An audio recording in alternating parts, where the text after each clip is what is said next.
was water and sanitation, where almost the males and females were equal. It was around 47 females, and then the rest males. But also in agriculture, in education, and in health.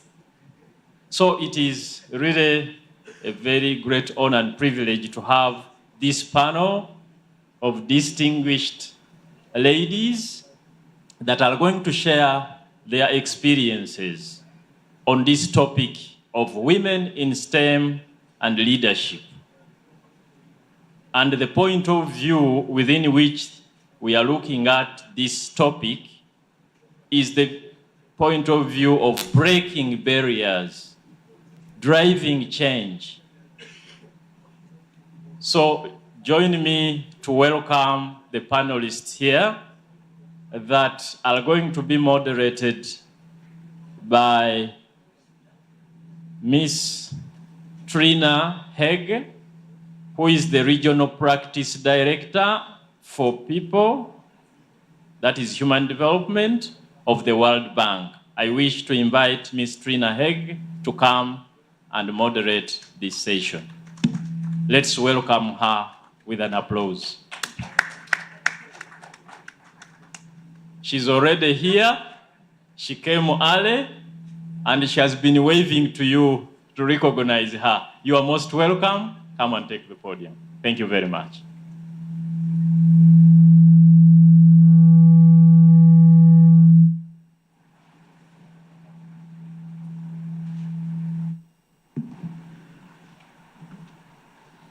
Good morning, everyone.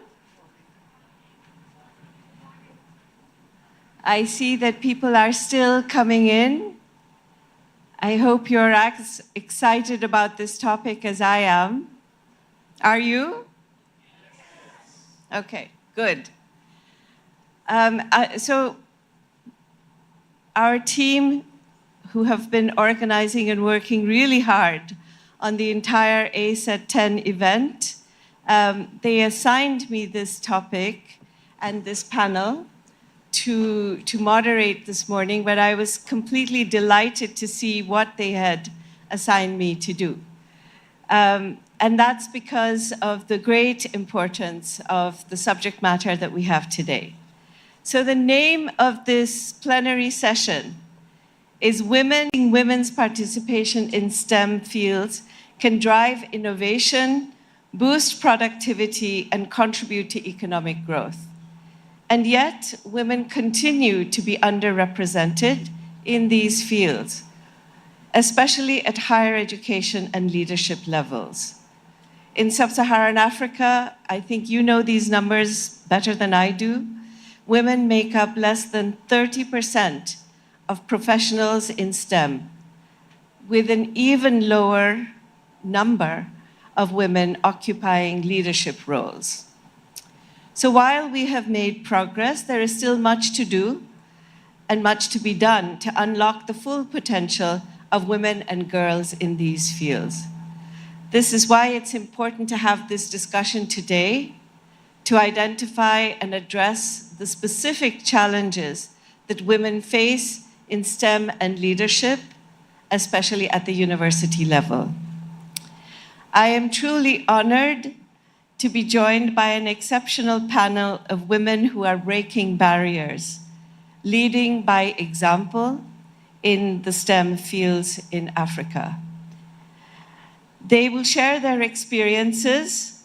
They will discuss how they have overcome gender barriers and highlight how they are driving meaningful change through their work and within their environments. So before we proceed, let me take a moment to introduce our distinguished panel, starting with Professor Emily Achieng Akuno, who is the Vice Chancellor of Jaramogi Oginga Odinga University of Science and Technology in Kenya. A round of applause. Next to her is Professor Folasade Tolulope Ogunsola, the Vice Chancellor of the University of Lagos in Nigeria.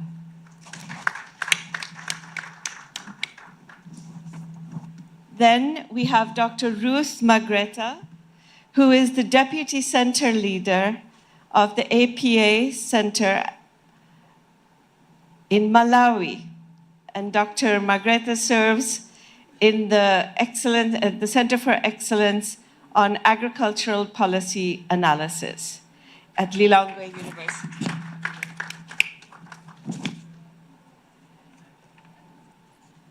Finally, our fourth panelist is Ms. Fauzia Mohammed Zuka. She's actually a student at Assekor, University of Cape Coast, Ghana. Actually, she's just completed, so I should have called her Dr. Fauzia. Dr. Fauzia has just completed her PhD in Integrated Coastal Zone Management from the Africa Center of Excellence in Coastal Resilience at the University of Cape Coast, Ghana. Welcome. So you can see that we have really found excellent panelists who are going to help us have this conversation, identify problems, share their experiences, and lead the way in terms of identifying solutions. But at the end of their contributions, I'm hoping that we will have time and that we will have a huge line of people who are going to want to ask questions to our panelists, and so that we have a very interactive discussion given the importance of this topic. Let me start with a first round of questions. Professor Emily Akuno, when I was reading your bio, I was extremely intrigued because Professor Emily trained as a music performer educator, and her research focuses on the cultural relevance of music education, and she has served as president of the International Music Council and the International Society for Music Education. So my first question is, what was your journey that led you from there to becoming the Vice Chancellor of a University of Science and Technology in Kenya? Please.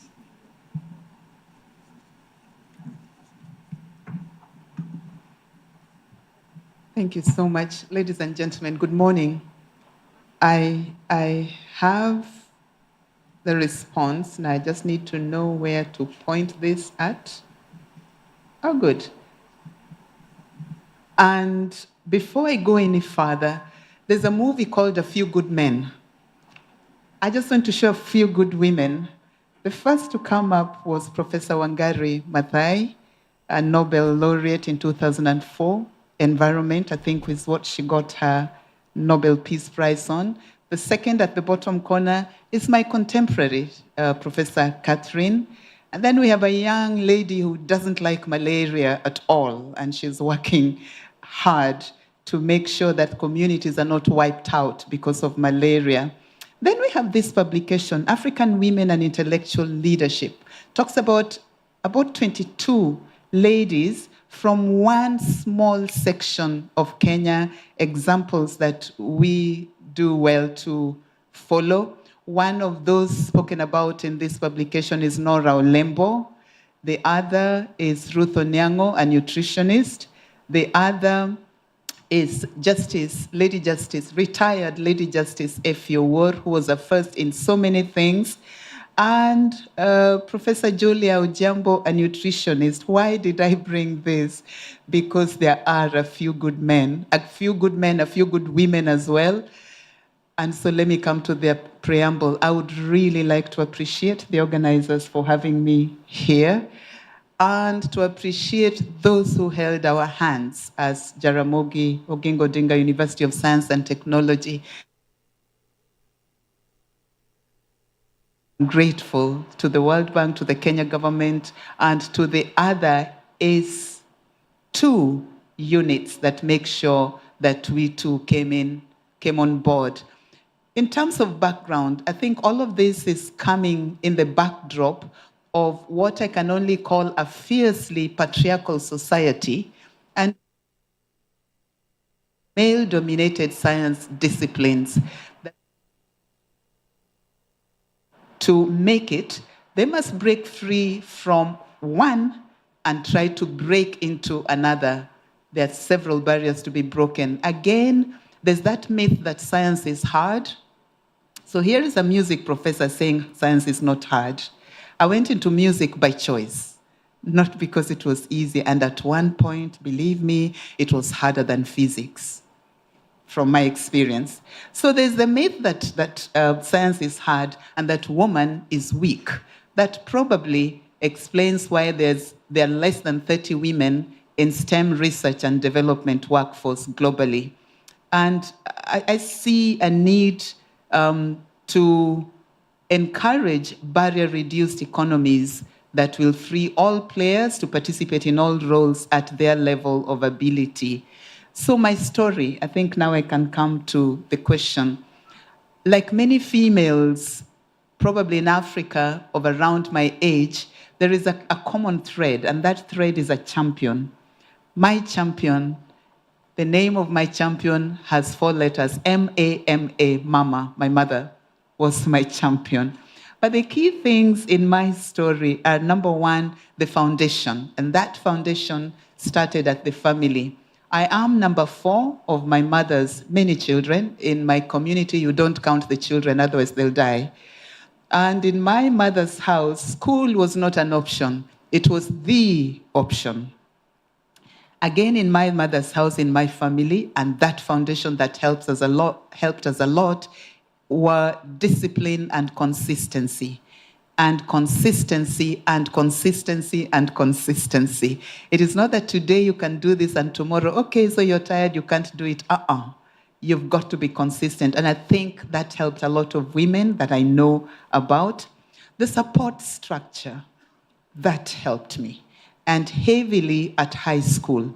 I was privileged to have high school teachers who believed in me and who believed that despite being probably one of the best in the sciences, that it was okay for me to go and study music. I think the girls need somebody who believes in them. I had a mother who was committed to excellence. I had a social and cultural environment that was rich with opportunities, the kinds of opportunities that got you out of class and told you to go and put into practice what you had learned in class. And I'll give you an example. We were taught to compose music. And in our lifetime in school, there were opportunities to compose music and send it out. And my teacher did not compose the music. She got the students to compose the music. So my support structure included opportunities to behave professionally while still a student. And then the rest comes to the individual woman, your personal commitment and passion. And for me, that's how I ended up in what was then a very rare science discipline, the sonic science of music. And that brought with it a different kind of visibility, the kind of visibility that Trina has just mentioned in part of my biography. Because colleagues, let's face it, there comes a time when somebody is looking for an African to fill a space. And they'll be trying to find out which African can fill that space. And you've got to be good. You've got to be visible. So your CV needs to be visible. These, in my story, built the confidence, the desire, and the spirit and drive for excellence that I needed. But the question then is, what were the barriers? And I have forgotten how this works. I have not done a good job. Thank you. What were the barriers? The same family, imagine, becomes a barrier. The cultural barriers that have with the culture that has within perceived roles for the male and the female children, members of that family. Those formative years, those can be barriers. Why? Where there are not sufficient mentors and role models. I told my dad I wanted to do music, and he asked me, Who do you know who puts food on the table from music? There were no role models. It is easier to walk the beaten, that's an N, I'm sorry, beaten path than to try and carve a niche for yourself. Again, under those formative years, the gender stereotypes, there are several narratives in the air. Darius Ogutu, what you didn't know is that when I was 6 years old, I was invited to take a very lucrative position of a babysitter. And I was very excited about it, and I was going, and my mother said, no, I'm glad she did. What is in the air? What do you hear? And what do you allow it to do for your female relatives, for those girls that you're trying to encourage? Another barrier is access. And access comes in interesting ways. The educational inequities and limited scholarship opportunities. Now, I remember that there are places where there were not enough training resources and opportunities. For example, back home, the only way to study music was to go into education program. And I'm glad I did, because then I could study music. There was no other option.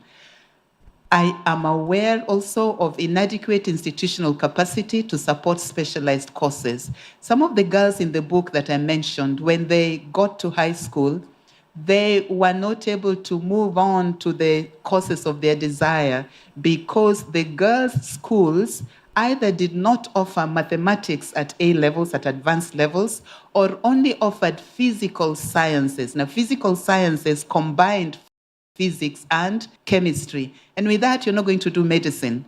So those are some of the barriers. And again, my machine. I'm supposed to be moving to how I overcame those barriers. I really don't know how to point with this thing. The third one is the work-family balance, and that is a challenge. So overcoming those barriers, my story, please just scroll all the way to the end of that. Yes. The next one. Yeah, just give me. Okay, so my story, I had someone. I always had someone who believed in me in high school somewhere. The opportunities that we make available to the individuals without restricting that this is for girls and this is for boys. The champion. In high school, I had 3. The school principal, we called her Auntie. She believed that whatever you wanted to do, you could do. Well, she had to. She had more than 600 girls to take care of. Then 2 of my music teachers. And they just taught me whatever was available to be taught. And I wonder how many girls get that kind of support. Globally, the strategies for overcoming these barriers. I believe that there need to be strategic interventions to combat the internalized gender biases so that we do not make culture an inhibitor to personal growth. I also think that affirmative action has its place, but affirmative action should not result in mediocrity, which means, girls, that if we are going to really build the world and take good advantage of affirmative action, we need to be good as it is. At national level, policy intervention, be it in the school, in the workplace, gender sensitivity in the curriculum as well, and then establishing formal support networks and fora for female students. I think when I come back to talk about what we have done as a university, I'll be able to mention about those. And then at personal level, I keep telling people that I come from Africa, and in Africa, things don't happen, things are done. The global world will do certain things. At national level, certain things will also happen. But how about at personal level? And I think we need to ensure that we can develop our schedules flexibly enough to enable us engage with the things that we need to engage with at specific times. And then also to seek a supportive work environment where that is necessary. I believe I should stop there for the first question. Thank you so much. Thank you.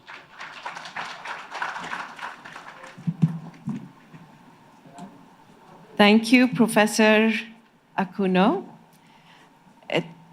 you've really highlighted how important it is to have role models and also new types of expectations and aspirations, and the role that social norms play in sometimes shaping the barriers, but also maybe the opportunities that one needs to take advantage of. Fascinating. So let me move on to Professor Folasade Tolulope Ogunsola, Vice Chancellor Ogunsola. You are leading a very prominent university, the University of Lagos. What role do universities play, or can they play, and must they play in engaging with society and the community to address some of the social norms and societal barriers that Professor Emilia Cuno just talked about? Because those social norms really affect girls and young women and their ability to pursue or even enter into the STEM fields and to advance further. And for people who want to make this a career, it can prove to be a significant an obstacle to them. So what role can universities play? Thank you very much for asking this question. But before I answer, let me thank the organizers for inviting me here.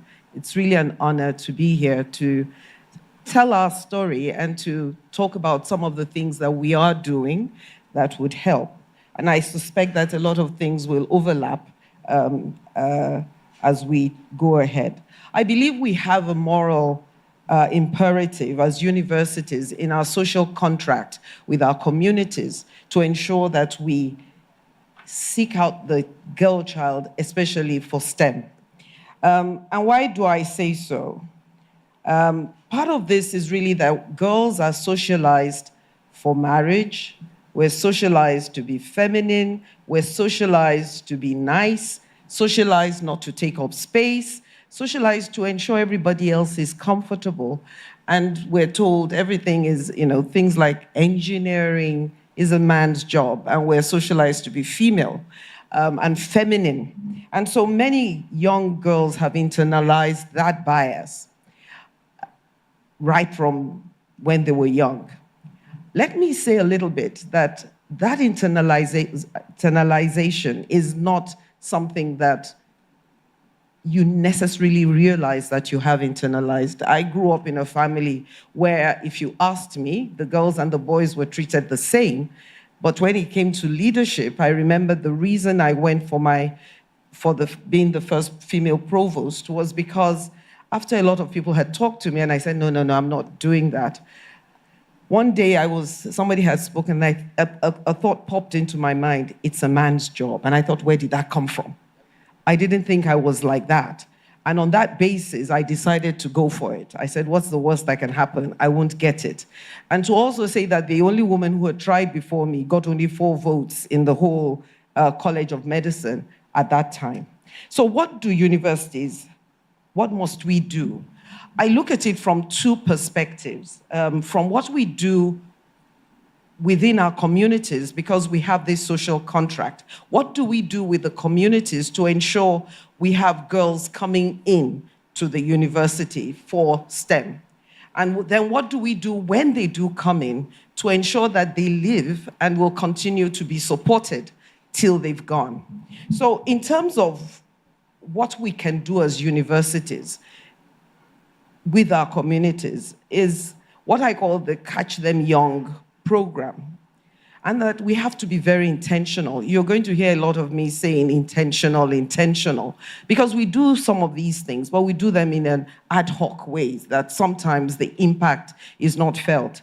So we have to be intentional in going out to our communities. And I think for every university, there is an immediate community that we must make our impact before we go into the great world. I mean, we have the education, they do school field visits, we have people who do outreaches, but we all just go where we want. And I think as a university, one of the things we need to do is identify the communities that we want to make an impact, that we can then use as examples to show what can be done. And these will also be places where the feedback works for us as a university.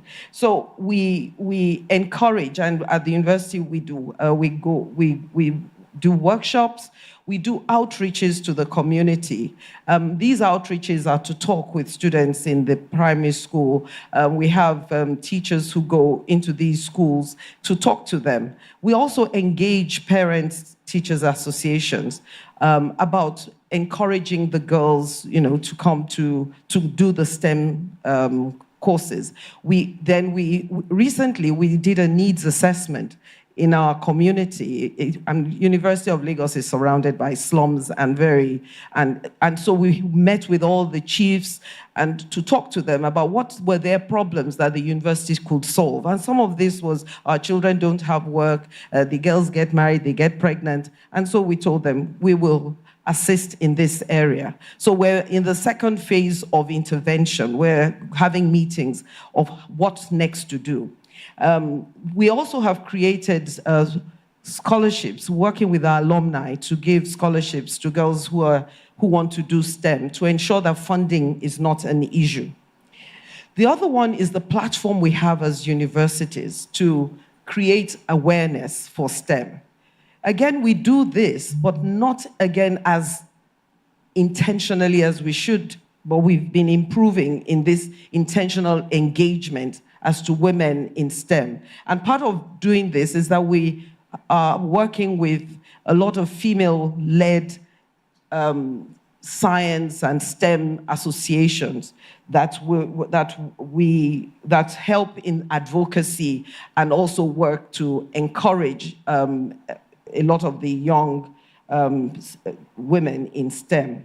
We have public lectures, and we have a communication unit where we highlight the achievement of female scientists and what they are doing. One other platform we use is at convocation. When we have all the ministers, we talk about what not just the female, but we highlight female, what they have achieved, especially those in the science areas, what they have done. The next one that we often try to do is, I believe universities should do, is we must create the answers to the challenges, and those challenges in terms of the barriers and so on.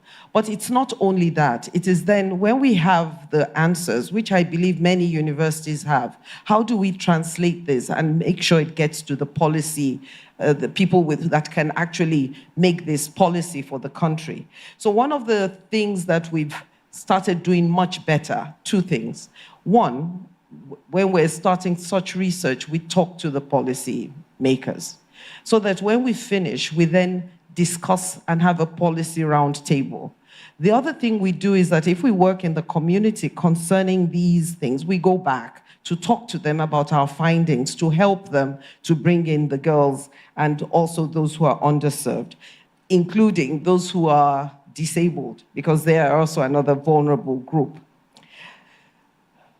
We encourage our lecturers and faculty to join government advisory boards and so on, so that their voices can be heard. Every little bit counts. The other thing we do is engaging with our alumni, especially in the engineering faculty, where we have a lot of female alumni, and they are on our advisory board in co-creating the curriculum, but more importantly, for the students to see that we do have women who are doing very well in the STEM. The other thing that we have been doing quite a bit is when we have inaugural lectures that speak to a particular topic, and we've had quite a number that have spoken to women in STEM and policies that could increase this, we send these to the ministry for them to, and they've thanked us for it. It has been a very rewarding thing, and sometimes they've invited these lecturers to come and see them to talk more about how this can be implemented. The university also, I looked at our enrollment figures for STEM in the last 5 years. And there was a split in science, in the sciences. If you talk about the sciences that had some nurturing, that were more biological, some chemistry, there was a preponderance of women. There were girls. It was either 1-to-1 or usually 4-to-1 from the female side, female to male. But when you move to engineering, in the last 5 years, the ratio was about 6 or 8 men to 1 female. In the sciences, physics, statistics, maths, biostatistics, we found, again, more male than female. So there's clearly the part of science that the women seem not to, and we're trying to encourage them to take this. And we've spoken with some of our alumni and we've created a slot for 1 or 2 really good ones. They must be competent, and some of those in the community, for them to come in if we have smart girls. We look at their results, and even if they do not get into some parts of the more, for example, someone could apply for engineering. Some engineering slots have higher scores than others. Many students don't ask for biomedical engineering. We offer them, would you like to do this engineering for those who, so we do that. Then female hires. There are few women in the engineering faculties. And so we are intentionally looking for them because they make powerful role models as well, and they're usually very hardworking. In addition, because we know many of them may not stay, we try to find ways to support them. And I think COVID was a blessing because it brought in flexi hours, which was something that would have been very difficult to do. Now they can work from home and then they can come in. And we have to recognize that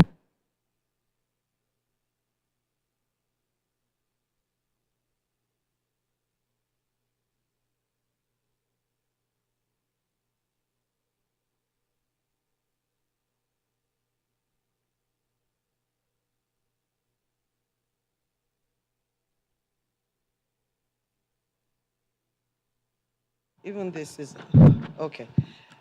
The workplace is definitely male-oriented, meetings at night and so on. So online has really helped. We also bring in female role models to come and talk to students, to come and work with our female staff. And we have spoken quite a lot with our alumni to take in young women for internship, and this has been improving.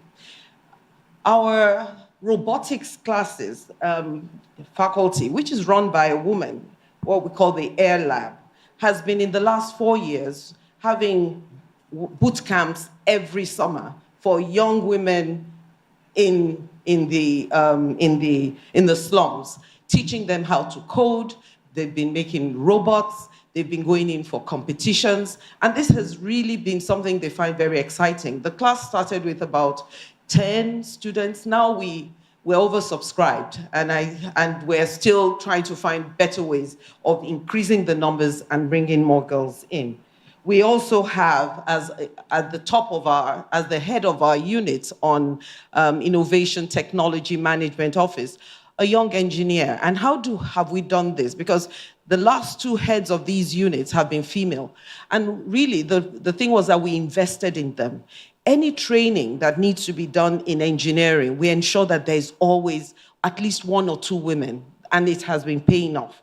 So I think from the university point of view, we have, I could say, 3 things we must do. We must face the community, catching them young, trying to ensure that we develop a line of young women who will go into STEM by talking to them, showing them role models, talking to their parents, talking to community heads so that they do not hold them back. Then we also have to share with them and support them to demystify science and engineering. And we're doing that also by workshops that we give in the community. And then we bring them in. We have to find ways to ensure that women who apply for engineering and who are good come in. If it's funding, we find ways to support them. And then when they do come in, we have to support them with an environment that works.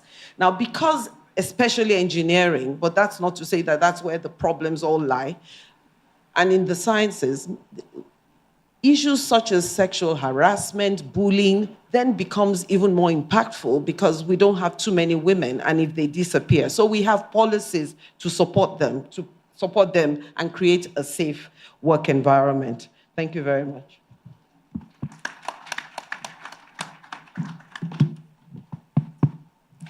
Thank you very much, Professor Folasade Ogunsola. Thank you very much for identifying very practical ways in which universities can both challenge social norms, but also create a very enabling environment for female students and professionals to advance in their careers going forward. I'm going to come back to Professor Emily, but before I do that, I just was struck by something you said, Vice Chancellor. You said that when the post of provost was coming up, your go-to thought was, this is a man's job. And I just want to share with the audience your background. You have earned an MB-CHB from the Obafemi Awolowo University, a master's in medical microbiology from the University of Lagos, and a PhD from the University of Wales. You have specialized in medical microbiology with a focus on disease control, particularly HIV/AIDS, and are a very distinguished academic and researcher in this field. So with that even with that kind of background, you still felt a gender barrier or norm that was challenging your own self-perception. I find that really remarkable. Yes, and I have to say, beyond that background, I come from an academic family.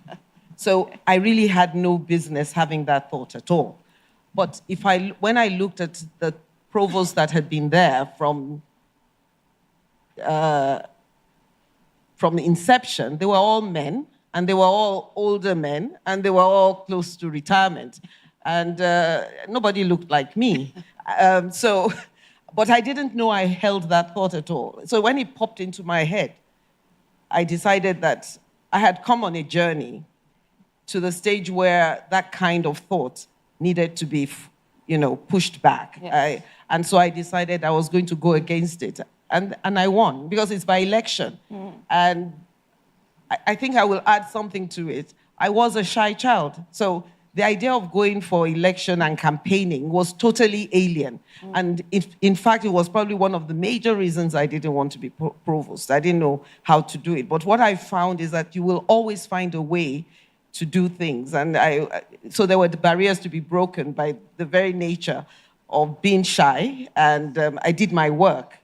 So I think I had got to a stage in my life when I knew there's always a way. It may not be conventional, but if you've decided to do it, you do it afraid, or you do it anyway. So that's my motto.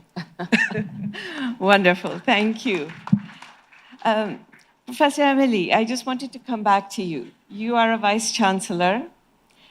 So if you could share also some of the practical measures that your university is taking to create more of a welcoming environment for women and young women to come into this field and stay the course. Thank you, Trina. I think the power of the narratives that are in the air, you can never beat them. They catch up with you at a moment when you can't even believe that you believed that, and this is exciting. But we are a rural university, and I keep saying that in many spaces. And there is a way that we behave and we want to behave. I also note the demographics. Where do my students come from? Where have my colleagues come from? Why did they come to the back of the country to work there? Some of the activities that I have seen on campus recently, one was for students. It's called Engage. We were collaborating with the University of Nairobi, and this was to get young ladies interested in ICT. And they came in, it was basically a boot camp. They came in and we gave them the ICT literacy skills, and I'm told they did excellent things. So that is one. The second is something that was created in the university before I got there. The acronym is JOLANET, Joust Ladies Network. And I have been advised, I've been told that the ladies just decided to come together, get the administration to support their network so that they could support one another and be the champions for the female students. That champion, I think, is important. Prof, you mentioned intentionality. It is there. We just intentionally work on trying to normalize or trying to even the numbers if you can. And so when it comes to appointment, affirmative action, not so that quality is compromised. Always, we do not compromise quality. So sometimes through affirmative action, we manage to get women in middle-level administrative roles that hadn't happened before. And sometimes, and it is true, you bring in somebody in an acting capacity because they don't have the grade that will let them be in that particular role, but bring them in an acting capacity, and then make sure that those training opportunities you always include, always include a number of ladies. Like we have a training opportunity next week for proposal writing, grant proposal writing.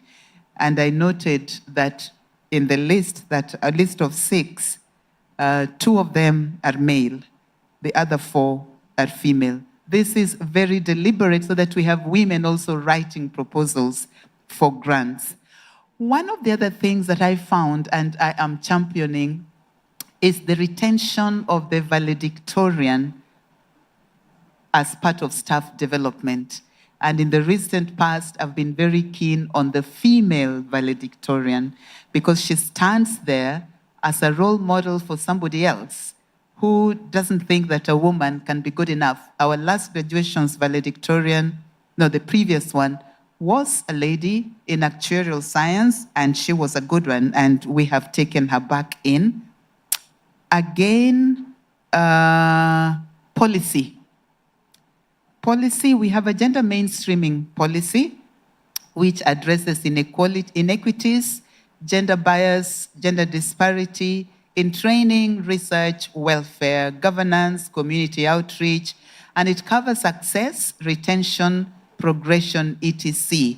The emphasis through this policy is inclusion. But Trina, it is one thing to have the policy and to make sure that it works. So some of these things that I'm doing are to make sure that that policy works. So capacity building through workshops and an attempt to reduce imbalance, especially in leadership. I have noticed that I'm now sitting looking at Senate, and I note that most of my left-hand side is female. I'm visualizing our Senate. A lot of my left-hand side is female, which is a little different from the Senate that I inherited. So it is deliberate to give ladies that extra push so that they can be visible, and that visibility of the lady has an impact on the female student because they see that women too can. Thank you. Thank you so much. We seem to have lost our backdrop. Hopefully it will come back to join us. All right, so I'm going to move on to Dr. Ruth Magreta. She is the deputy leader of one of our ACEs. This ACE is focused on excellence in agricultural policy analysis. It's called APA, and it's at Lilongwe University in Malawi. Lilongwe University of Agriculture and Natural Resources, Luanar, in Malawi. So Dr. Margreta, as somebody who is one of the leaders of the ACE itself, you are perhaps closer to the students that attend the ACE, the university.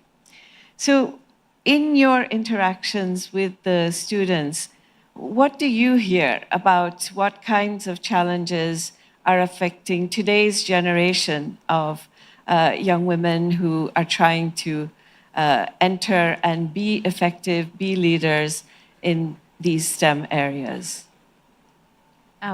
Thank you very much for that question, and I would like to thank the organizers for according me the opportunity to sit here in front with these honorable leaders to discuss these issues.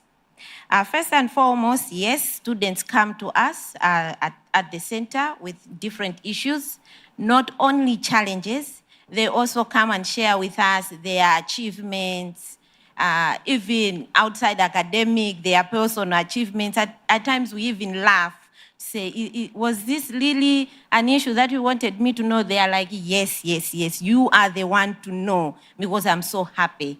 And they just need that human face. They just need that support.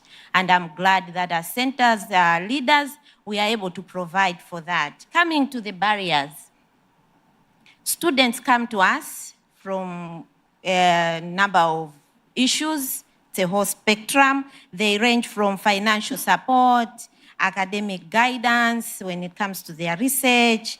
Maybe they want us to help them how best they can navigate through their academic and personal life. I'm glad that even our VCs in front, they have also shared with us that they also faced that challenge. So you can see that this challenge of navigating personal and academic life, it's still coming up even in this era. So these are some of the issues, and also there are some mentorship.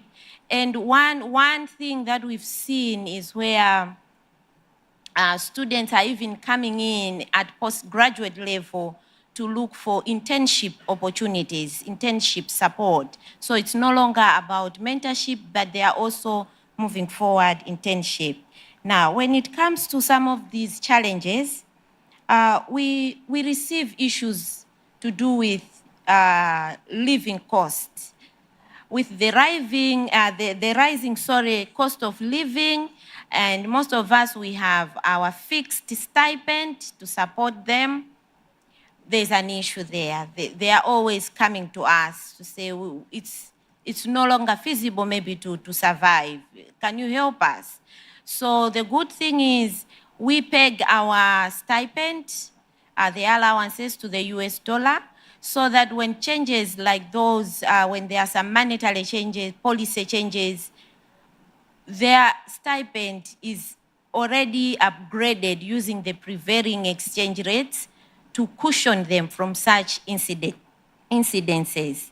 Secondly, is to do with family-related financial pressures, especially for international students. So we receive complaints from international students, concerns that their families back home need some money, they would want to send money, but then since the stipend is credited in their accounts, maybe they are failing to send the money. With monetary policies, the banks, maybe they are not helping them. So we come in with some bank letters, support letters, documentation to help these students with the remittance issues so that at least their families back home are happy, and them psychologically, when they know their families are safe financially, they can concentrate on their studies. With this academic and personal life balancing, they come in with so many different stories. They range, and the spectrum is just too wide. So at times you find yourself as a center leader handling their cases as individuals. So we have those issues that need to be handled on case-by-case basis. Some of them, their issues are related to what we went through, so we also provide them with our own life experience, sharing with them how we navigated through those challenges and how we are able to come out triumph. Other issues, from Luana, we have counselors, university-appointed counselors that counsel students. So if it's an issue that requires maybe counseling services, they are referred to such offices. And I'm glad that with the Centers of Excellence, we also have our safeguard person who is always there to support these students when they have such issues.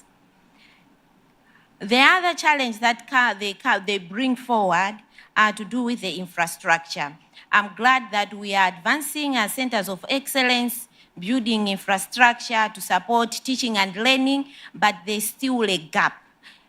We still have a gap to do with accommodation of students, postgraduate students, both at national and international, both for national and international students. So with those issues, they still come in. And honestly speaking, when these issues come, we move in fast to assist. We know that if they are comfortable, they will also work hard in class, they will concentrate. So we come in, we help out, we assist wherever we can, but still more, if there is support that can go to the Centers of Excellence, to the universities, to boost the infrastructure within Africa, I'm sure this issue, come the next 10 years or 5 years, it will no longer be an issue to do with teaching and learning. I mentioned something on mentorship and internship needs. So they come to us. I'm going through this postgraduate student, and remember, we are now having a pool of undergraduates. There's an increase in undergraduate intake, and most of them, when they finish undergraduate, they enroll straight into the postgraduate program. They don't have the opportunity for work experience with these high unemployment rates that we are also facing within the continent.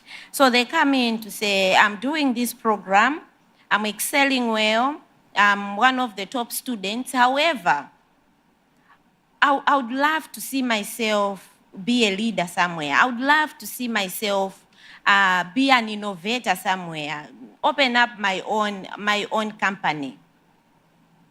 Who can help me reach to that stage? So we see this mentorship issue coming in at postgraduate level, and there are those mentorship programs that are running through different organizations like Award offers this mentorship program. So when calls like those come out, we extend them to students to say, can you try and apply to this course? So we utilize the social media platforms, even personal engagement, to ensure that opportunities that are there that can help them with their career path, they are at their hands, they are able to apply, they are able to compete, and we are glad that most of them get in because they took a step to apply.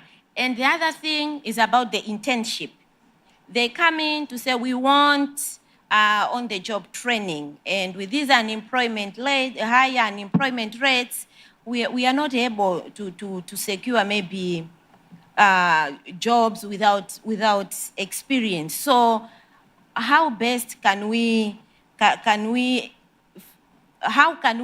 into the private sector, public sector as a postgraduate student for this internship? So there are those also initiatives that have been there where our students have at postgraduate level, after completing their studies, they go in as interns to acquire skills, then they move forward, especially for the master's degree program where it does not have an internship component, rather unlike the undergraduate one. So we ensure that our students also interact with the private sector through arranging of seminars. So we've had several seminars where both international experts, local experts. They come in and out to ensure that they offer this information to our students. They are able to see what's happening out there and realign themselves on where they would like to find themselves. We also support student exchange, which exposes our students to international networks as well as local networks. And this is also where we get most feedback. Some students come in to say, I'm so happy I went for that exchange visit. Apart from this is how it goes. Apart from gaining the knowledge and also exposing myself in this career or my field, can you imagine this was my first flight out? I've never been on a plane. And I'm so excited because in my family, I'm the first one to fly out. So they come in with these personal issues, they're happy, and you find them when they go in class with that high momentum, you know that your students will perform at the end of the day. Dr. Ruth, Yes. Thank you very much for all of these insights into the many dynamics and barriers that are overcome by these young women. I want to just actually follow up with a question. You have on the panel vice chancellors. You have many vice chancellors in the audience as well. This is your opportunity to make a few recommendations from your point of view based on your direct interactions with students as to what they could do, what they should do in their universities. Thank you very much for that. One of the issues that I would love our universities, our vice chancellors to do is let's promote. I know in some universities, like my university, we have gender responsive budgeting to ensure that there's equal access by women to get research grants. So for instance, there are some university grants within our university that are open to faculty members. So when you are applying for that particular university grant, it is well stipulated that you need to ensure that your budget is gender sensitive. So it is an initiative by the university, not a deliberate one, but rather something that is written in black and white to ensure that even faculty members, they bring on board women, support them, provide innovative spaces for them, research support. So we work with students, both male and female, but this is something that comes in. And the other issue that comes in is where we have so many young women, young mothers coming to our universities, and we want them to enroll into STEM programs, but they are in this productive age group, and they come in pregnant, at times they get pregnant while doing their coursework. So there is need for universities to provide on-campus childcare. Let's have infrastructure that can support these young women with their children on campus. And let's have hospitals within reach the university. At our university, we have a hospital right in our campus. So we know that when a child gets sick, when someone falls sick, male, female, they have that immediate attention by the healthcare. Not only infrastructure in terms of building, let's have ambulances within our universities so that when we have critical cases, we are able to ferry them to the hospital in time. We've listened to our vice chancellors. They've mentioned about boot camps. They've mentioned about short courses. And I would love to add to that. Say, apart from targeting the STEM programs, short courses, let's also bring in or support our departments to conduct resilience and well-being workshops to address burnout, family, school balance issues amongst these students. We need that, and it should come out as part of the university strategy to say, let's have courses around those, let's have boot camps around those areas.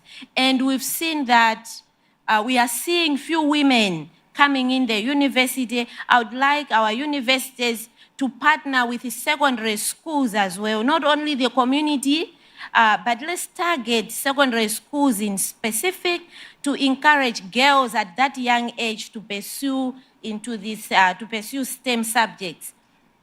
We need to break that barrier at a younger age because, yes, most STEM subjects are considered to be male-dominated. They are difficult for women. I grew up, I had an opportunity to experience life in the rural areas as well as in the urban areas. Those in the urban areas, they have an opportunity to attend to private schools, international schools. They're exposed by my colleagues, but my colleagues in the rural areas, they don't have these opportunities. So let's engage the secondary schools to ensure that we have more students. We can also, our universities, our vice chancellors, let's launch some bridging programs where those students coming from non-STEM programs are introduced to the STEM programs before they enroll into the STEM programs at bachelor's degree. We have this at Luana and it helps a lot. We've seen an increase in number of female students coming in. And also, let's increase the visibility of women in leadership roles, the way we've done here. I accord the organizers that you had this session. Let's increase that visibility, not only for this audience, but also for the audience back home, the communities, the private sector. Let's increase this audience. Let's bring women in the spotlight. Those that are doing well, let them share their experiences so that that young woman back there should be able to associate herself with the leaders of today to say, I can be that particular person in future. And finally, as centers of excellence, my colleagues in here, let's continue to support our universities in gender-related activities. We have financial muscle to do that. Let's take some of these issues on board, engage our universities, work together, and at the end of the day, we should be able to see a better Africa. Sorry, Madam Facilitator, this one, I'll burn my blanket if I go back home. I would like our universities to consider collaborating with the industry as we develop our curricula. In this era, we are going more digital, we are going more innovative and all that. So when we are developing our programs at undergraduate level, let's engage the industries, the private sector, to ensure that whatever we are working on, whatever we are teaching our students is in line with what the industry wants. And this can increase the employability rate of our graduates. I hope I was within time. Thank you very much. Thank you very much, Dr. Ruth. I want to just note in particular one thing that you said, which is that given high youth unemployment and unemployment rates, often our students cannot find work opportunities while they are moving from one layer of education to the next. So the more that we can integrate industry-related aspects into our programs in ACE, I think the better, because it not only ensures that the skills that are being developed have an application and a demand, but also provides some opportunities for those apprenticeships or internships and so on, work opportunities that might otherwise be difficult for young women and young men to access. So thank you very much, and thank you for giving a very detailed set of practical measures that I'm sure all of our VCs have taken lots of notes on. Now I'm going to go to our last panelist, and I'm going to ask Dr. Fauzia 3 questions. So time yourself, please, because after that, we're going to open up for some discussion, hopefully, and questions from the floor.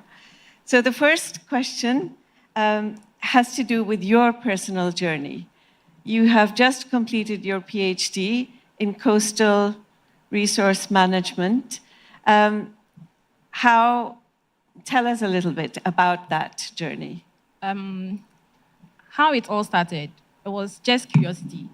I have a background in economics. My undergraduate was in economics, and then my master's was in economics.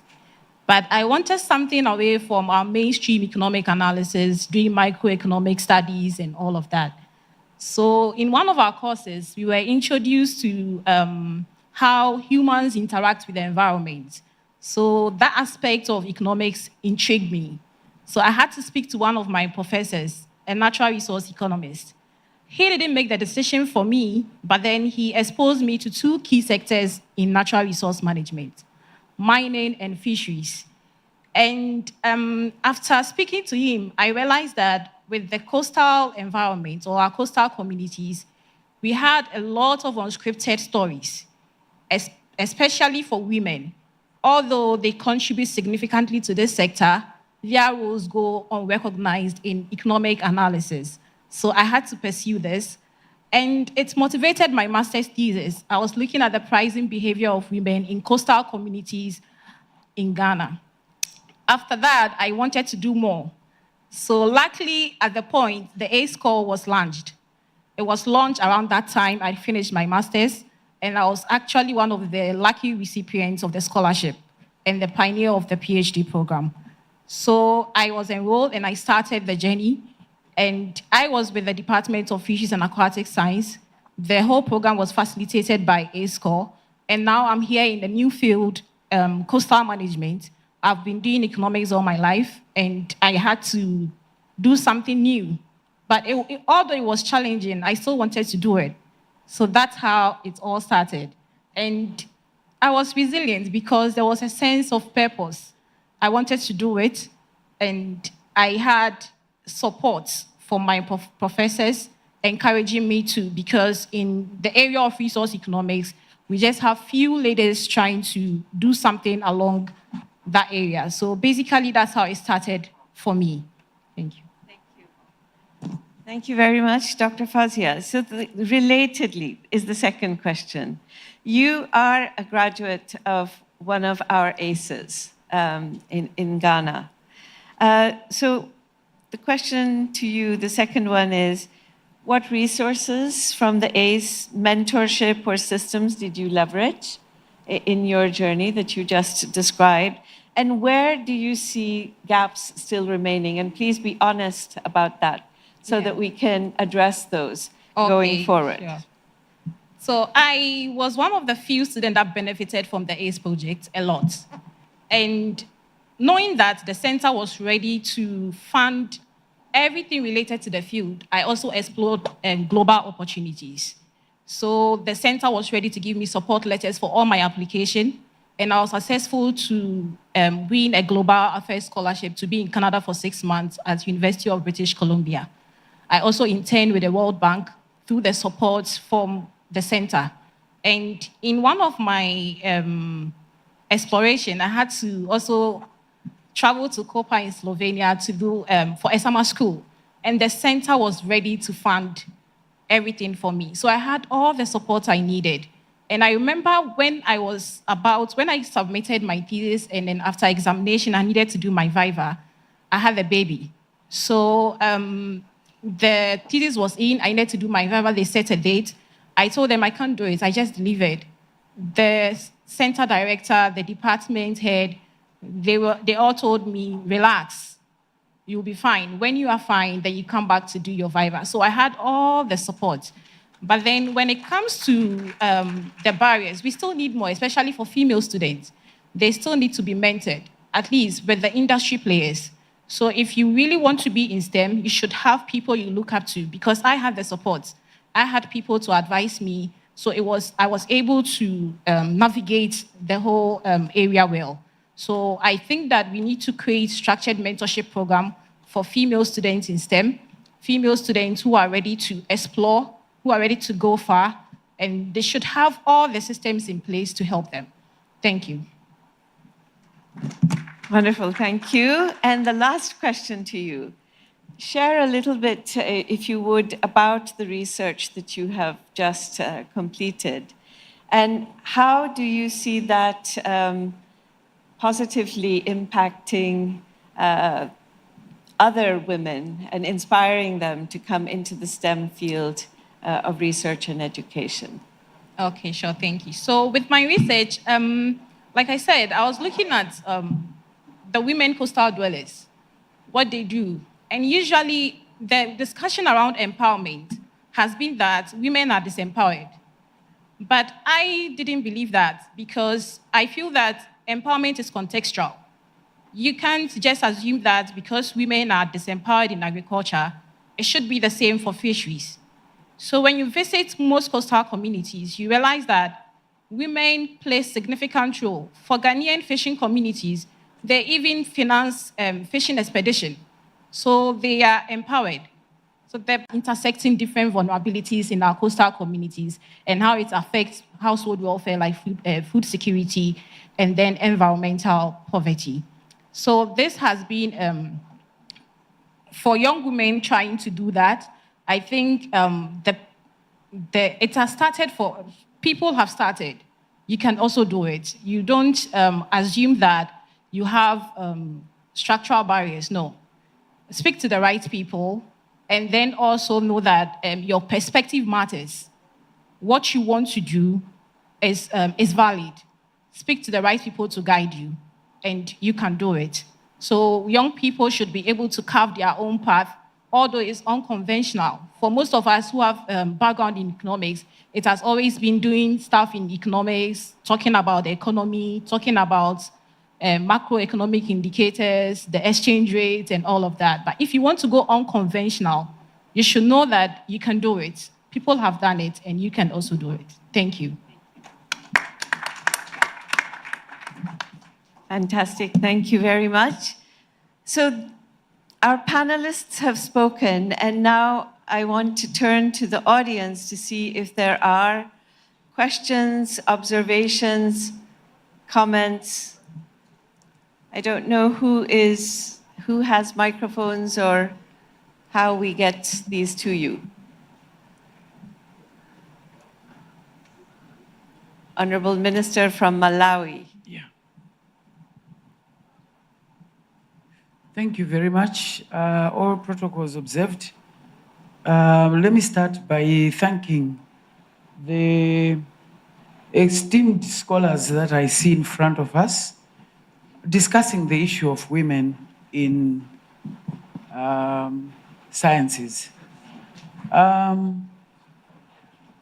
think you've covered the problem that is there, but I feel there needs to be a further interrogation of affirmative action and how it is being applied. I couldn't help seeing that my esteemed sister there kept emphasizing that we are not compromising mediocrity. And you know, as a feminist scholar, I hold a PhD in feminist political theory. So when people are talking about women and men, I'm astounded by the way mediocrity of women shocks people and they don't want it. Yet we've lived with mediocrity for men all our lives. You see, my point is mediocrity does not have a gender. In fact, privilege and this thing you call merit is discourse of the privileged. When you talk about a patriarchal world, the issue is what you've said correctly. Let's have affirmative action. But you see people who quickly say, but don't bring in mediocrity. Look, we have lived with mediocre men all our lives. And this never stopped the world from running. And I don't understand why people, when we talk about women empowerment, we now say we want to only have quality women. There's nothing like that. Quality is a work in progress. Push women with unapologetically. If they make mistakes, we will correct them. The world will not stop running. There are men who are in big positions, and quite honestly, they can't tell the difference between the right and the left, but they're in the positions. We've seen them, right? So I want to make it very, very clear. As a feminist who is a very, very proud one, and I make no apologies to anyone for that. I'm someone who believes I'm equal to everybody, and I think I have a right to make a mistake. If I make a mistake, I am a human being. I'm not saying I'm perfect. So when opportunities are made, for heaven's sake, affirmative action means we are trying to bring positive discrimination because patriarchy was discriminating against them. So when you do this positive, you can't get it right first time. You are going to get some women who are not up to the par, just as we've had some men who were pushed just because of their sex. So if we're going to do it negatively, we need to accept it means positive discrimination. And by this, what it means is there are people we are going to have, women we are going to have, because until now, nobody has made a system where when we sleep together, both the man and the woman get pregnant. It's only us, all right? So as long as it's like that, let's make products to strengthen these who make it. The first thing is let's go through the glass ceiling. When we go through the barriers, some are going to go. It's the same argument that was done in South Africa. When white, black empowerment came, they said, you are pushing mediocrity. You are pushing mediocrity in the name of pushing people because they are black. They forgot that we're being pushed out because we are black. So we need a system that says, as long as you are black, you are going to go through here. And then if there are problems, we'll deal with them there. Affirmative action also needs to be timed and needs products. But please, let's not spend time on the methodology. The issue of merit is an issue of privilege. And most men, the minute they are born, religion says they are leaders. The culture says they are leaders. But with you and me, we start from being told, we don't think you are a leader. Even when you are the first day here, we were told this is the first woman to be a vice chancellor. Showing you that she had to jump through hula hoops, and if she makes one mistake, you see, we told you, women must not be, as if we're supposed to be perfect just because we've made it. I'm saying this because all my life, I have lived this business of people asking affirmative action if it is not pushing riffraff. And the truth of the matter is, yes, it is. Because to correct a structure, you have to have a structure that destroys the structure that brought you. And patriarchy is a structure. We need to bring affirmative action, which is a positive discrimination structure. Thank you very much. Thank you very much, Honorable Minister. The right to make a mistake. I like that very much. Anybody else? I also want to hear from men, please. Sorry? Thank you very much, moderator, and all our esteemed ladies. Dr. Kedres Turiagenda. I'm the Permanent Secretary for Ministry of Education and Sports in Uganda. By training, a chemistry mathematics high school teacher, and I've moved through to train many others to teach. I want to just add something small from what my sister has said, that positive affirmative action adds a lot of value. About 30-something years ago, the government of Uganda decided that because at that time it was not even just STEM, it was about going into higher education. I remember in my class of 60 students, there were just 4 of us doing chemistry for university. So the government made a decision that for girls, after A levels, they would add for them 1.5 points as part of entry into university. And I'm glad Timothy, the head of higher education, is here, but it has moved us a great deal, even in the general university and higher education access. It has moved us about 25 or 30 points percentage upwards. And progressively, many more girls now are doing sciences and they are excelling. And incidentally, of late, research seems to show that the girls get more focused on what they do, they finish their courses in the time set, and they excel. So I just want to add to what she said, that when we now encourage them, but also our government made a decision to include ladies in the national leadership. So we got a vice president who was a lady as far back, I don't know as how long, and since then we've had them.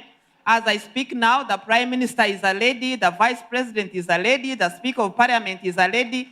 All these are contributory to making girls in Uganda know that, we can also make it, and we can be on top, and we can make sense where we find ourselves. So, my brothers and fathers, let's encourage our girls to do their best. I'm just mindful of the time. I will take this question, and then I really would like to hear from at least one male, or more than one. Thank you. But we will try to close in about 10 minutes, so please. Thank you very much. Thank you. Beatrice Muganda Nyangala, PS for Higher Education and Research in Kenya. 2 quick points, buttressing on the point that was raised by my sister earlier. Are women leaders born or nurtured? And if you contend that they are nurtured, reflecting on your own capacities, what are some of the qualities that you had to work on to reach up there? And then, what were your great motivations to become vice chancellors? So for the 2 lady vice chancellors, my pleasure. Thank you.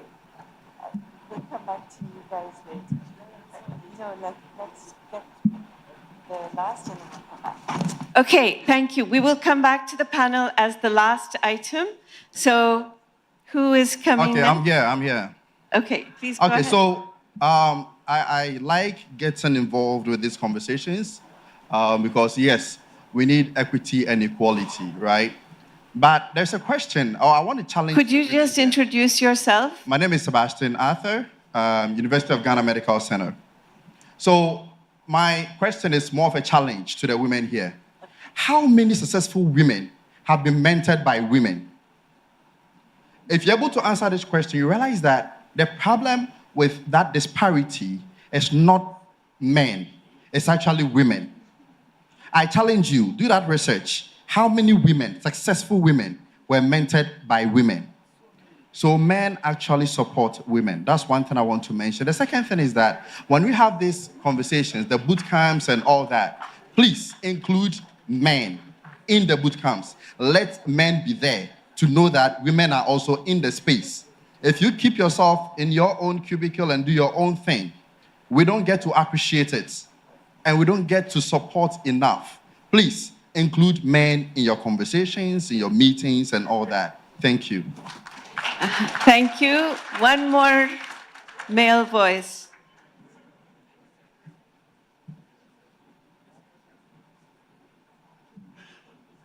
Good afternoon, everyone. I am Levis Enea. I'm the Secretary for Higher Education in Malawi, coming from the background of Director Higher Education in Malawi, and a senior lecturer in mathematics at the University of Malawi. I'm giving that background deliberately because I would like to demonstrate something here in support of deliberate affirmative action. Because where we're coming from, when we do a national selection, unless you apply that, you cannot even manage to achieve what our Act, Gender Equality Act says of 40-60% of each gender. And therefore, what we do in selection is that girls or females are given a lower kind of a cutoff point. So we use the point system. I'll give an example of this year's selection into the university. What we had there was, if we had taken everybody the way they have performed, then we were going to get 30% or less of girls we couldn't reach. Therefore, we made a decision that males will stop at 18 points and females at 22 points. With that, we are able to get 50% and the other one 49%. And that's the kind of deliberate affirmative action.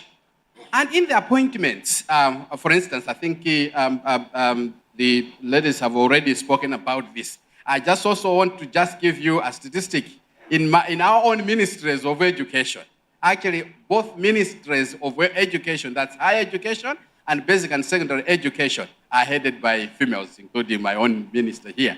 So I think I would like to support the case that we must do some deliberate action in terms of gender. Thank you.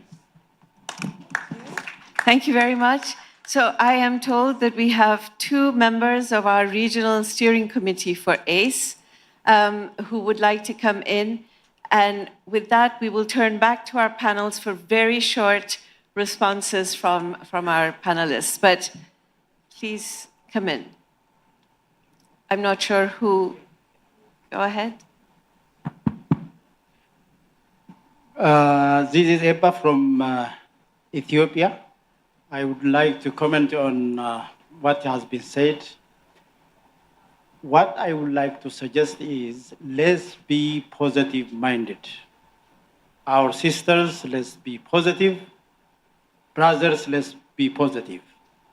I liked the phrase positive discrimination. Positive discrimination is a must. Without positive discrimination, we cannot attain the targets that we want to attain. For example, here, if we want to see the number of females compared to the number of males, it's totally incomparable. It's incomparable. Where we have equal number of females in the world, where we don't have any problem. So let me share with you the experience I have in my life. I was university president in one university back home, and once I decided to recruit only females. Then I recruited 120 females at once in the university for university teaching. And those who were not positive said, why you are making this kind of discrimination? Because we had at the moment only 7% of females in the university, while we were having around 93% of males in the university, which is completely wrong, I could say, because it is a must to have positive discrimination. That is very important, but let's be open-minded. Let's say, okay, females are very important for positions, and men are also very important. But my question is, I have a question to you, Honorable Minister. Question, yeah. My question is, even though I support you, I have a question. My question is, for leadership and for recruitment, we can make positive discrimination. But when it goes to the choice of programs, for example, physics, maths, engineering, how can we do that with positive discrimination? Because it depends on the interest and will of the students, females. So I want your reaction here. Thank you. Thank you very much. And the last audience member, Regional Steering Committee. Merci pour la parole. C'est M. Pacifique Ilosio, secrétaire général à l'enseignement supérieur et universitaire de la République démocratique du Congo. En matière de tout ce qui vient de se dire, je suis tout à fait d'accord, surtout avec les sœurs ou les dames qui nous ont précédés dans les interventions. Voyez-vous, lorsque nous voyons le concept science en français, c'est un terme féminin, la science. Malheureusement, nous remarquons que les féminins ou les femmes fuient la science. Pour la plupart, les sciences exactes, on n'y trouve pas beaucoup de filles, déjà au secondaire. Et lorsque dans nos pays, on parle de l'intégration des femmes, on utilise le concept promouvoir. Et cette promotion, nous la retrouvons dans les règles, dans les lois. Mais aucune loi ne dispose un favoritisme. Aucune. On parle, comme je l'ai entendu dire ici, de la méritocratie. On parle de connaissance parce que tout simplement, dans cette promotion, nos règles établissent des critères. Et les critères n'intègrent pas les hommes ou les femmes. Non, c'est un problème de remplir les conditions. Et lorsque les femmes ou les hommes ne remplissent pas les conditions, pardon, les femmes ne remplissent pas les conditions, il ne faut pas directement accuser les hommes d'être des machos. Je ne pense pas. C'est une question, comme l'on a dit ici, de mériter, de remplir les conditions et d'entrer dans la compétition. La nature, elle est compétitive. Et nos femmes, nous disons, nos femmes, excusez-moi, je ne dis pas nos femmes, nos épouses, non. Nos femmes, les femmes, doivent intérioriser qu'il s'agit d'une compétition. Tout simplement d'une compétition. Mais je ne nie pas qu'il y ait des responsables qui œuvrent dans une nature régressive de minimiser les dames comme ça par nature. Ceux-là, c'est des machos. Il faut les dégager des fois des postes de responsabilité. Merci. Merci. That is a different point of view that perhaps our panelists will also comment on. I'm now going to turn to my panelists. However, my request is please 1 minute, not more, please, because we've already run over the time frame. But if you could choose from what you have heard and respond. A minute, Professor Emily. Thank you so much. My response is to the, shall I call it to the atmosphere, okay, that we've created here. And my sentences are just two, that things don't happen, they're done. So that intentionality that we spoke about. And for me, the second part of what I'm saying is that there's a space, there's a place of departure, the individual first, so that the mindset is changed. And then the community's perceptions of the abilities, the so-called abilities, who can and who cannot do what. And then thirdly, at national level, the policies that will then support these changes that we expect to be. That is my response. Thank you. Thank you. I will also speak to the atmosphere. And just answer one or two questions. Women respond differently in terms of competition. What you find is that a competent woman, if you throw something open, will be quiet. Not because she does not know. So we have to create the kind of situations, because all these that you've said fit the male gender. They're more aggressive. They if you ask for nominations, they'll put their hands up. The girl will stay there, probably even more intelligent, but will not speak. So we have to have a way that we identify them and bring them up. And it's not to say, I'm not really a proponent of having many points down, but if you're in a serious patriarchy in the village, women tend not to have been as well educated. So we must have some bridging. So I have that the situation we have now is very male focused. So in our intentionalities, that when we ask for nominations, all the guys, their hands go up. The women are there thinking, should I? Should I not? Should I? Should I not? And so we have to go out and identify them and bring them on board. And I have to say, they have shown their mettle. In my university, we don't have the difference, it's the same cutoff point for all of them. But what I now do is young women, When we ask for nominations, we actually go there and we nominate some of them because they will not speak up. They will say, oh, I'm too busy. My husband is this. Ask them to come up, and we take them through training. So some of those disparities will show up. Now, you asked a question. The first thing as a woman I probably had to conquer was myself. I was shy. I had to realize nobody cared about what I was thinking and to do things anyway, because you spend so much time thinking, oh, what will they say? What will they not say? Is it okay? Not okay. So you learn to take the steps anyway. It's a journey. The second one is to invest in yourself. You must know your audience, because that's what will hold you in good stead. Because there's a tendency to minimize what you say. And then, as I said, you need the confidence. The third thing is to be careful the help you get. There's a tendency that if you want to do things as a woman, they'll say, oh, no, that work is too hard for her.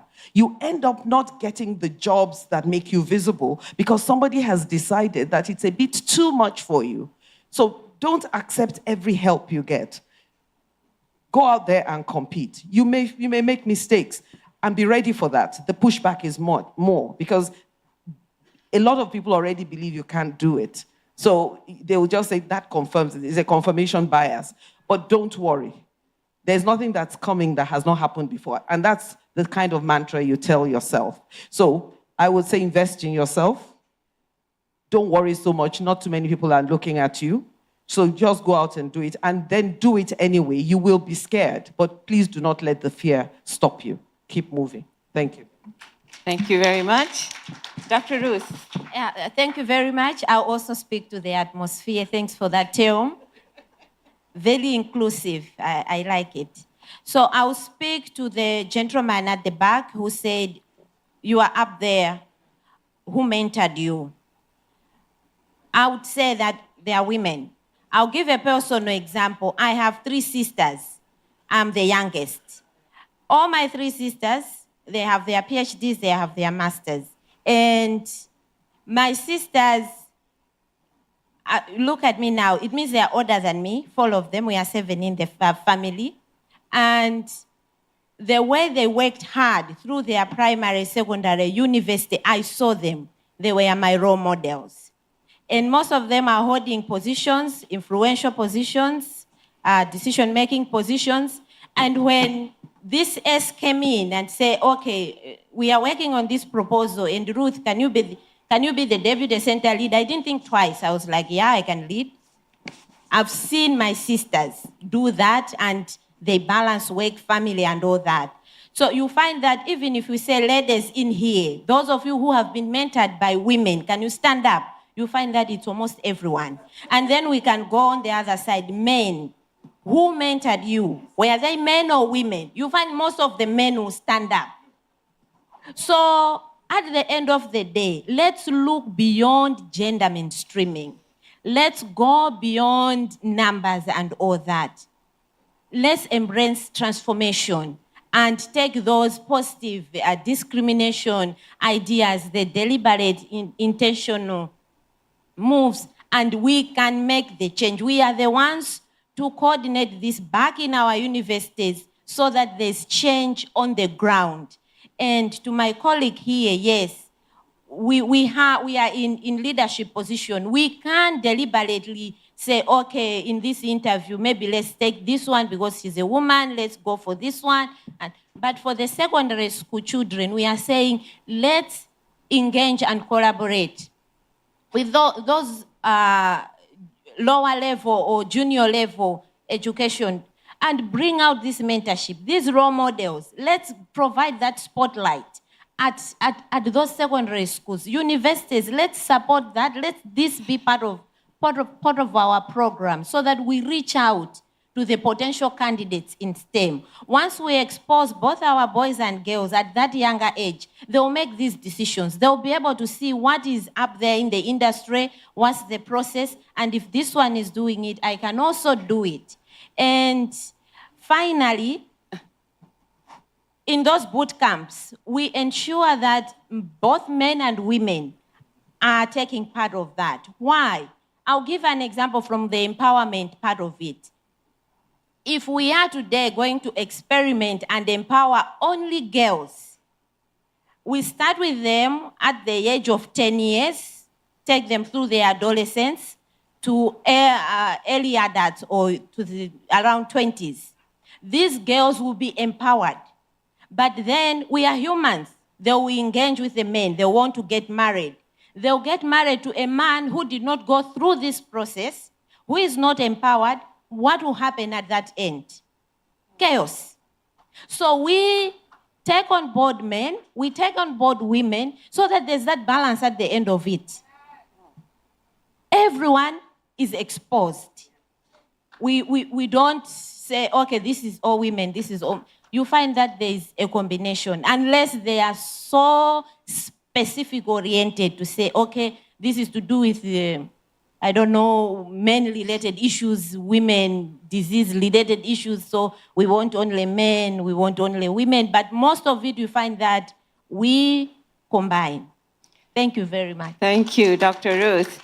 Dr. Fauzia.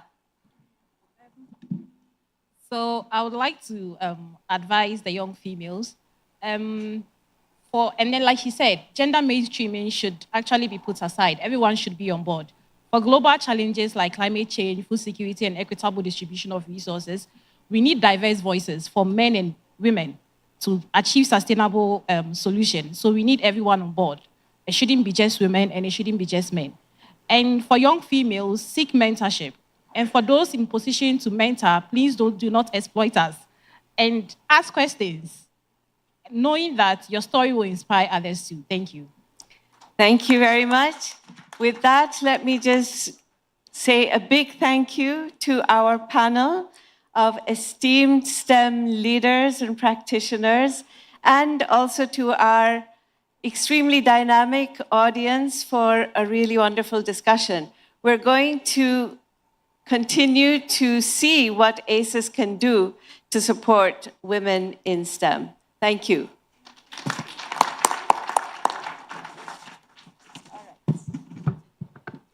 I think we need to give them another round of applause. And another one. Because it was an extremely inspiring panel, we give a third one. We really thank you so much. You can take your seats. I wish to make some small announcements as we go for our lunch.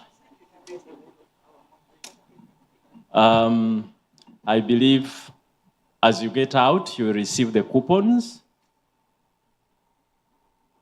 We are going to have our VIPs, the ministers, representatives of government, permanent secretaries, development partners, PSCs, RSCs, and the focal points having their lunch at the main restaurant. The main restaurant is just besides the reception. Kindly let us go there. Ministers, representatives of ministers, permanent secretaries, development partners, RSCs, PSCs, and focal point persons.